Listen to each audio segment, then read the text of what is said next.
Thank you. All right. While the presentation is coming up, good morning, good afternoon, good evening, everyone. My name is Barak Otieno. Let me just put on the video for those that may not know me. Yesterday, I made a presentation on the state of CCTLDs on the African continent. But today, I would like to make a presentation on community networks as an answer to the last mile. I will wear a different hat today as an building wireless community networks instructor for the Internet Society and also a community networks practitioner. And I'm just going to share a real case study that I hope will be of benefit to the rest of the participants uh, on the call. Thank you very much, technical team.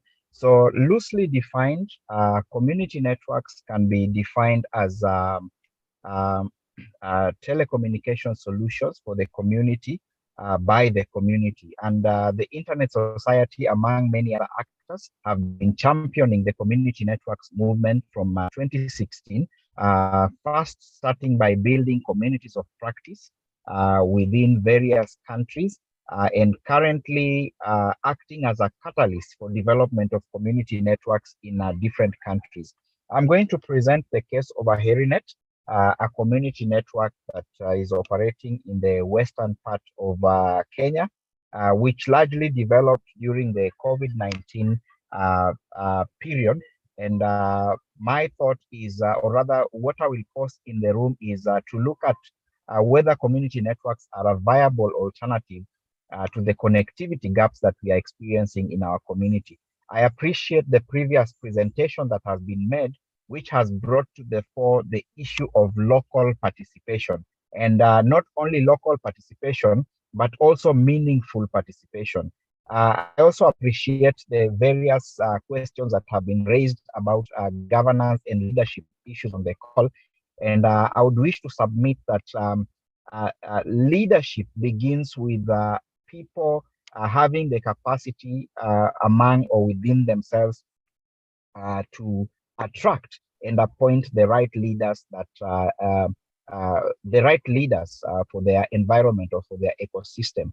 And I think for us as Africans, it's also important that we chart or we draw our narrative in terms of the type and the kind of leadership that we expect.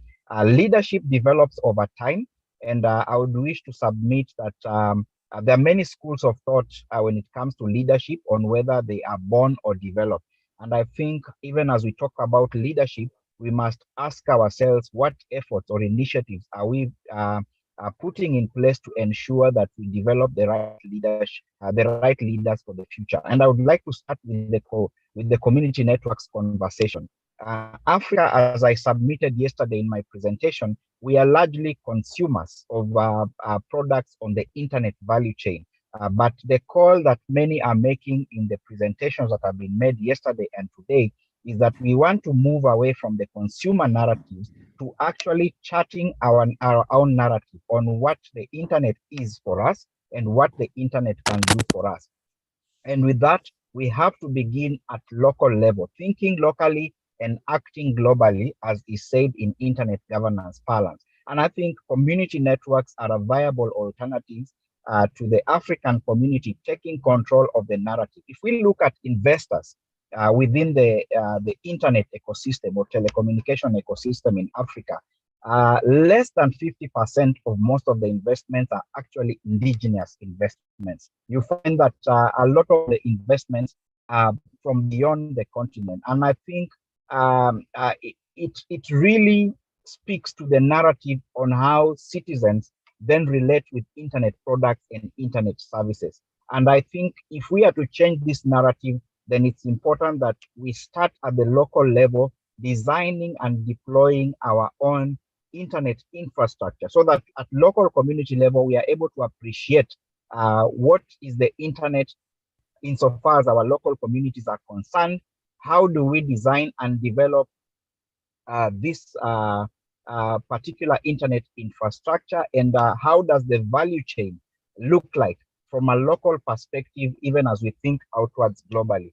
So at AHERINET, which is a community network that I help to design and conceptualize, we serve unserved and underserved communities around Lake Victoria, within the western part of Kenya. And of course, the challenge that came to the fore is that we realized that there was a huge gap because many service providers were looking at connectivity for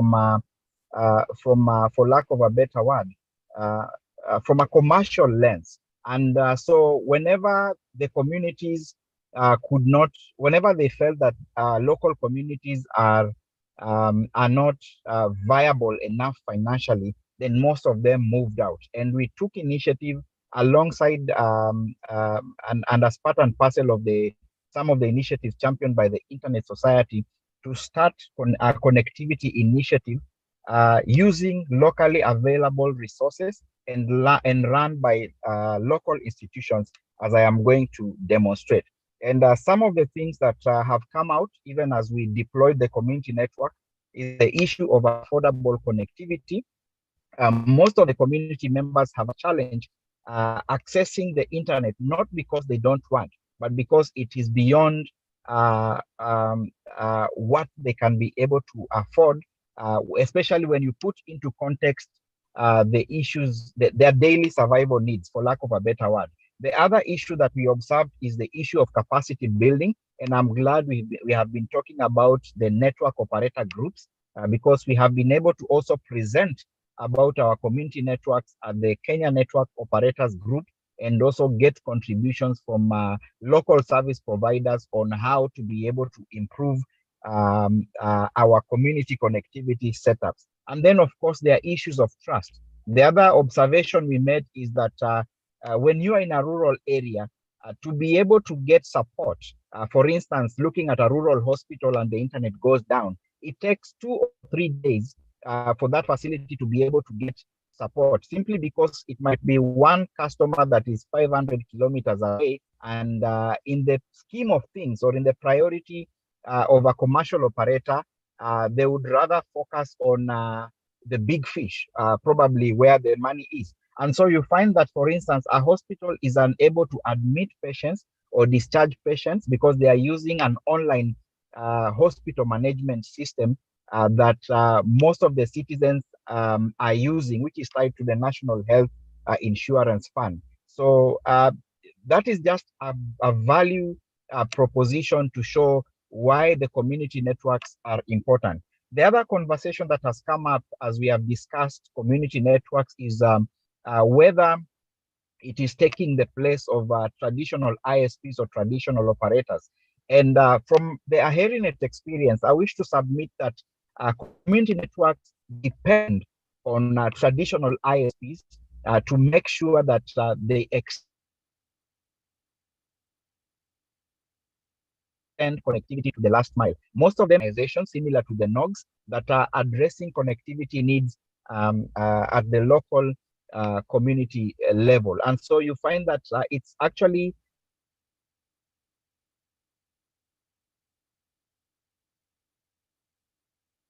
addressing a larger market that has been overlooked. Next slide, please. Next slide, please.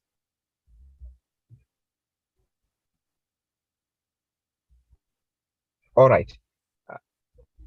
Yeah, so for AHERINET, in the interest of time, I won't go into much detail about how the community network operates, but this is just a snapshot of the network diagram of the infrastructure that we have built within the community, which has addressed areas that were previously unserved and underserved.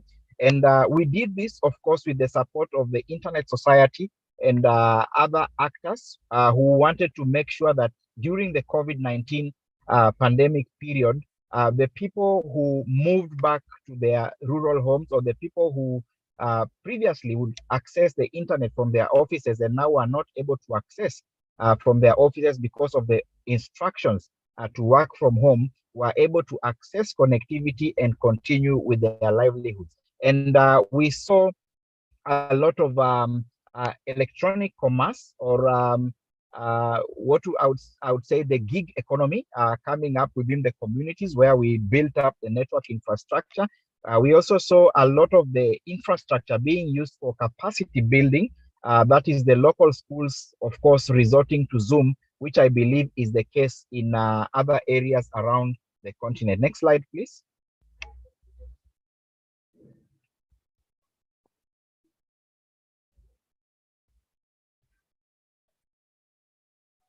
All right. So just to give a sneak preview of the HeriNet community network, it's a collaborative effort or initiative between a number of organizations, chief among them Community Initiative Support Organization or Community Initiative Support Services, which has worked in communities in Western Kenya for the last 30 years. Africa Higher Education Research Institute, supported, of course, by the Internet Society and other actors.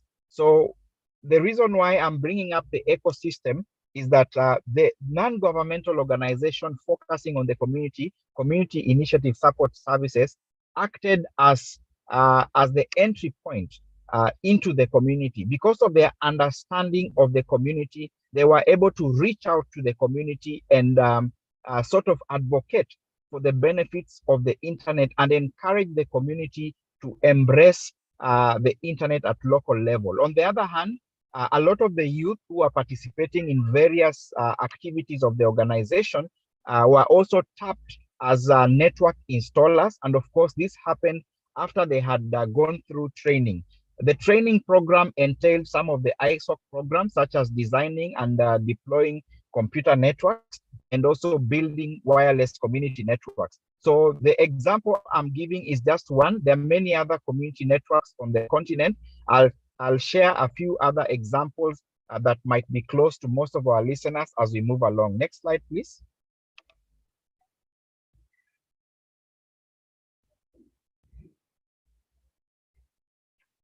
Yeah, so what are some of the products and services that the community network offers? So, of course, there is connectivity, providing internet connectivity to the community level, mostly relying on the industrial, scientific, and medical band. That is 2.4 and 5.8 gigahertz.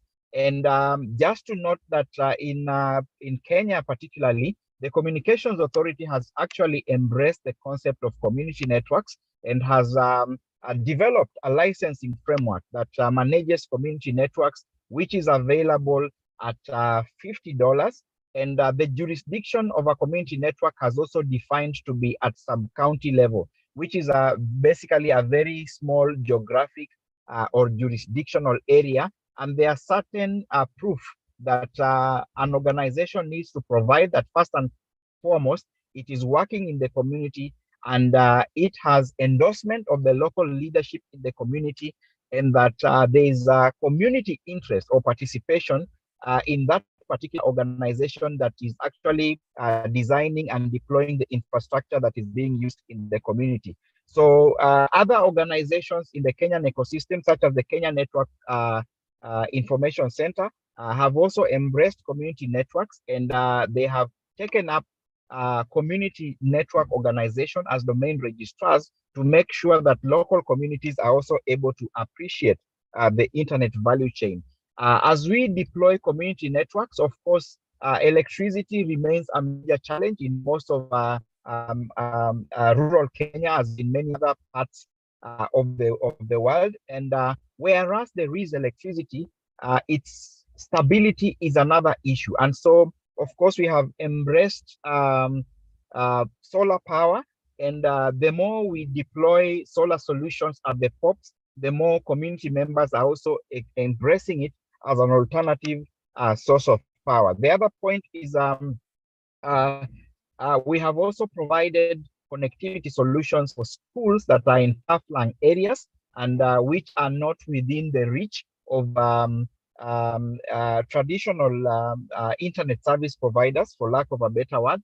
And with it, there's been a lot of school solutions that have been developed to enable students to be able to access content in addition to internet at school level. So we've been providing low-cost computing devices, Raspberry Pis, to schools, which are used as content servers.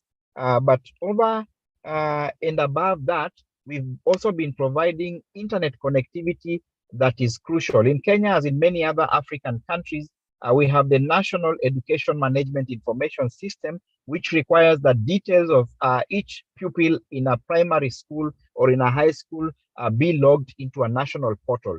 So previously, most teachers in the schools had to travel long distances to access cyber cafes in the nearest towns so that they can be able to upload information or content that is containing students' information. But currently, as we speak, due to community networks, most of the schools are able to do this within their respective schools. Of course, we have also generated quite a bit of research material that is supporting or aiding in the development of community networks. And the community networks movement is now really growing across the African continent. As we speak, at the beginning of this year, we only had 4 community networks in Kenya. As we speak, we have 11. And with the support of the Communications Authority, this might move to 100 as they explore community networks as a viable alternative to bridging the last mile. Tanzania is also having a proliferation of community networks. I know in South Africa, we have Zenzeleni, we have Pamoja in DRC.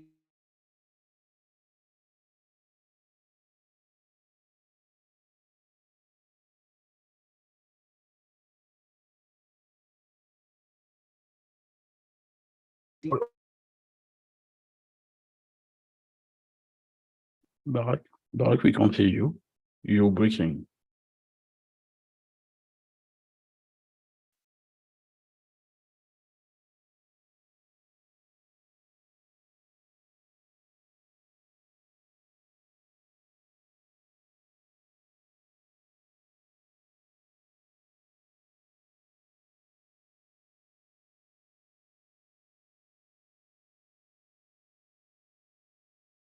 Hello, Barak. You are muted. Could you please retry? Oh, sorry. If you could move to the next slide, kindly.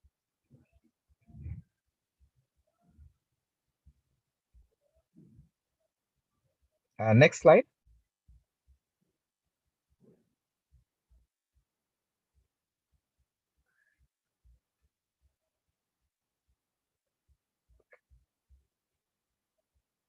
All right. Next slide. I would just wish to go to the. Yeah, just keep moving.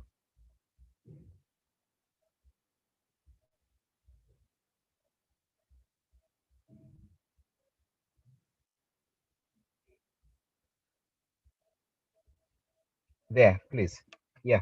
I would wish to come to this because I can summarize the rest of the information on the slides, and it will be available for the community to be able to consume. And the question that I wanted to pose through this presentation to the community is that how can community networks contribute to better use of internet resources in Africa?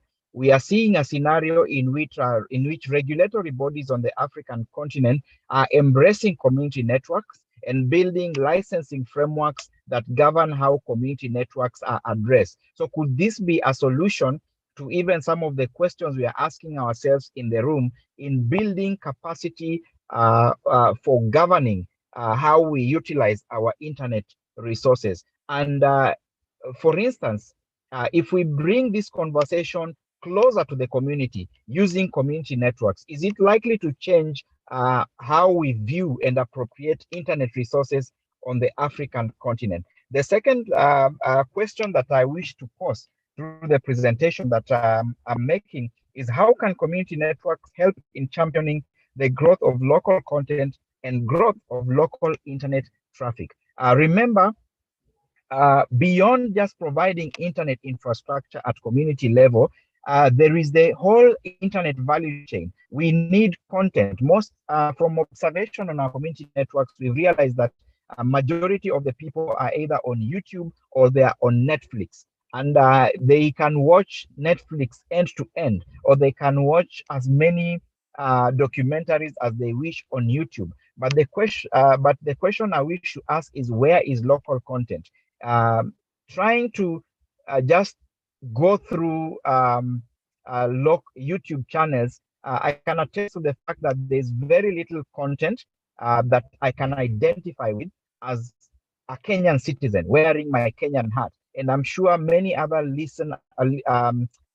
people who are participating on the call can identify with this.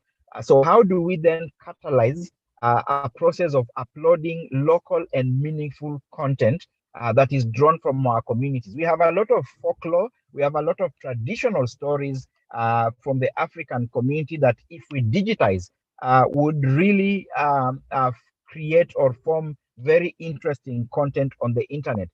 We have seen countries that, for instance, focus on using their local languages really excel when it comes to usage of various resources. For instance, in China, the people predominantly access the internet in the Chinese language. In Japan, the people predominantly access the internet in Japanese language. In Europe, most people use English or their native languages, but we are seeing less of African languages being used to project or broadcast content on the internet. And I think the only way we can be able to do or achieve this is by testing the concept of community networks, because if local communities design and deploy their own networks, most likely they will also upload their own local content. And we have seen success stories with community radios, proliferation of community radios where people are able to consume content in their local language. There are things that cannot be said in English.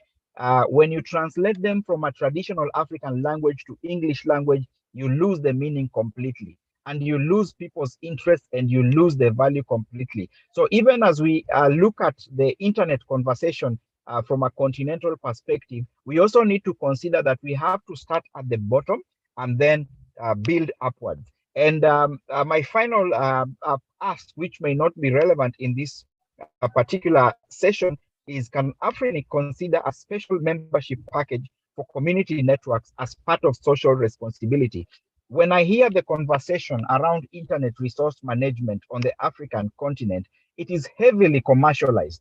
Yet, when we look at the growth and development of the internet globally, we see, for instance, in the US, heavy investment from government using public resources to make sure that the internet develops as a public good. And most of these countries have reached a certain maturity level, which I would humbly request that, in as much as we are looking at closing the gap in terms of global competitiveness, we also look at our learning curve and also appreciate where we are. So what can we be able to do to be able to let our communities take into their own hands the responsibility of designing and deploying networks, to let our communities appreciate the value of in the or rather the value in the internet, uh, or rather electronic commerce ecosystem, so that they can be able to invest from a point of knowledge. And last but not least, my humble opinion would be, if we invest in the community, it will definitely pay back. The current models that we are using, first and foremost, we have borrowed them from other jurisdictions. And I think there is an opportunity. I'm sure this room is not short of technical experts who can be able to contextualize the issues in the African local communities and build business models that ensure that our communities are able to tap into the internet value chain. We have seen the explosion of mobile money on the African continent that has been unique. Some of them have not been tried and tested in other jurisdictions, but have worked here because we have dared to dream, or we have dared to try. So even as we think about the internet on a larger scale, or from a commercial standpoint, I beseech this gathering to consider the community, because that is where we start. and we must hold our hands together and make sure that we support initiatives that ensure that the internet conversation begins at community level and scales up to continental level. And I believe that we'll be able to address most of the challenges, including governance challenges that are facing us. Because if we are able to sort it at community level, we'll be able to sort it at global level. I submit and thank you, Mr. Moderator, for the opportunity to present.